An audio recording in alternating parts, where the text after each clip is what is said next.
धरती हमारी जीवनदायिनी, वही धरती जो हमें सांस लेने के लिए हवा देती है, पीने के लिए पानी और पेट भरने के लिए भोजन।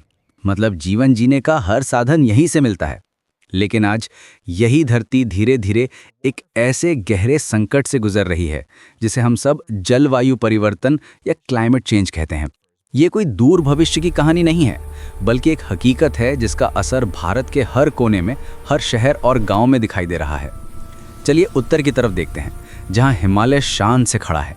ये बर्फीले पहाड़ हमारी गंगा, यमुना और ब्रह्मपुत्र जैसी नदियों को जीवन देते हैं। लेकिन अब ये ग्लेशियर पहले के मुकाबले बहुत तेज़ी से पिघल रहे हैं। वैज्ञानिकों की रिपोर्ट्स बताती हैं कि पिछले कुछ दशकों में कई छोटे ग्लेशियर तो काफ़ी पीछे हट चुके हैं।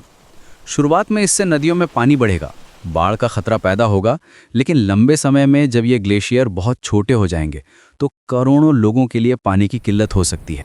अब पश्चिम भारत की ओर चलते हैं। राजस्थान और गुजरात जैसे राज्यों में गर्मी लगातार नए रिकॉर्ड बना रही है।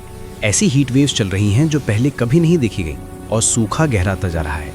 इसका सीधा असर खेती पर पड़ता है, किसानों की मेहनत पर पानी फिर जाता है और हमारी खाद्य सुरक्षा पर भी सवाल खड़ा होता है। वहीं पूर्वी और पूर्वोत्तर भारत की कहानी बिल्कुल अलग है। असम और बिहार जैसे राज्यों में बाढ़ हर साल और भी भयानक रूप ले रही है। लाखों लोग बेघर हो जाते हैं, उनके घर, खेत और पशुधन सब कुछ पानी में डूब जाता है। और हमारे तटीय इलाके ओडिशा, पश्चिम बंगाल और तमिलनाडु जैसे राज्यों में चक्रवातों की ताकत और संख्या दोनों बढ़ गई है, जो लोगों के जीवन को पूरी तरह से अस्थिर कर देती है। इस पूरे बदलाव का असर सिर्फ मौसम तक ही सीमित नहीं है, ये हमारे स्वास्थ्य, अर्थव्यवस्था और सामाजिक ताने बाने तक पहुंच चुका है। गर्मी बढ़ने से हीट स्ट्रोक के मामले बढ़ रहे हैं और मलेरिया और डेंगू जैसी बीमारियां नए इलाकों में फैल रही हैं। जलवायु परिवर्तन की एक कहानी सिर्फ इंसानों की नहीं, बल्कि हमारे वन्य जीवों की भी है। भारत अपनी शानदार जैव विविधता के लिए जाना जाता है, जहां हजारों प्रजातियां रहती हैं। लेकिन अब उनके घर यानी जंगल खतरे में हैं। रॉयल बंगाल टाइगर, जो कभी पूरे भारतीय उपमहाद्वीप में शान से घूमता था, आज कुछ सीमित इलाकों में सिमट कर रह गया है। एशियाई हाथियों को घूमने के लिए बड़े जंगल चाहिए, लेकिन अब उनके रास्ते में इंसानी बस्तियां आ गई हैं, जिससे मानव हाथी संघर्ष की घटनाएं बढ़ रही हैं। बर्फीले पहाड़ों का राजा स्नो लेपर्ड ग्लेशियर्स के पिघलने से अपना घर खो रहा है। ये जंगल सिर्फ जानवरों का घर ही नहीं है, बल्कि एक जटिल इकोसिस्टम है जो हमारे पर्यावरण को संतुलित रखते हैं। इस तबाही के पीछे एक बड़ा कारण है अंधाधुंध शहरीकरण और वनों की कटाई। विकास जरूरी है, लेकिन अगर ये संतुलित न हो तो लंबे समय में नुकसान ही देता है। हर साल हजारों हेक्टेयर जंगल सड़कों, कॉलोनियों और उद्योगों के लिए काट दिए जाते हैं।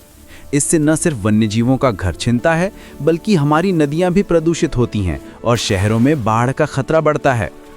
तो क्या इसका कोई समाधान नहीं है? बिल्कुल है। चुनौती गंभीर है, लेकिन नामुमकिन नहीं। हमें सतत विकास का रास्ता अपनाना होगा।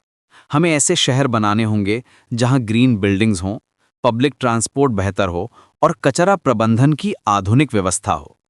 हमें अपनी ऊर्जा जरूरतों के लिए कोयले पर निर्भरता कम करके सौर और पवन ऊर्जा जैसे रिन्यूएबल एनर्जी स्रोतों का अपनाना होगा।